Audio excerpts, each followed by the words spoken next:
नमस्कार, मी कृष्णा गायकवाड. तुम्ही पाहता सत्य लोकशब्द लाईव्ह. बातमी आहे नांदेडमधून.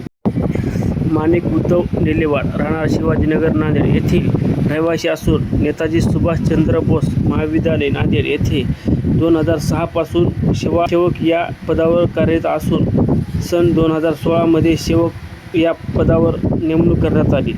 मागील 1.5 वर्षापासून वेतन माननीय संचालक साहेब यांच्या आदेशावरून वेतन बंद केलं असल्यामुळे त्यांनी वारंवार अर्ज केले. यावर अर्जाचा कोणत्याही प्रकारे विचार न केल्यामुळे त्यांनी दिनांक 9 एप्रिल 2025 रोजी कुटुंबासोबत उपोषणाला बसले होते.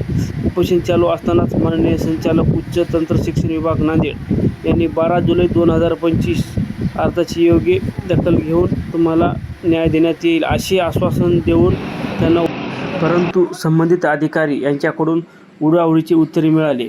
माननीय शिक्षण संचालक पुणे येथील कार्यालयात जाऊन चौकशी केली असताना त्यांना माझ्या अर्जावर काय आतापर्यंत कारवाई केली आहे अशी विचारणा केली असताना माननीय शिक्षण संचालक कार्यालयाने आपले काम हे आपल्या महाविद्यालयाच्या जिल्हा स्तरावरचे काम आहे, याबाबत आम्ही काही करू शकत नाही असे उडवाउडवीचे उत्तर देण्यात आले.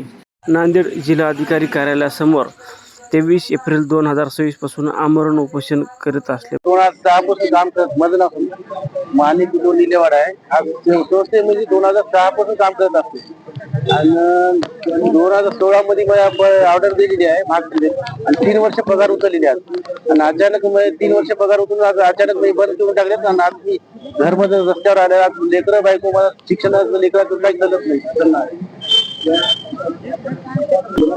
आमच्या मागण्या जो पण आमच्या नामाला न्याय नाही भेटत तो पण आम्ही उपोषण चालू ठेवणार. नेताजी सुभाषचंद्र बोस.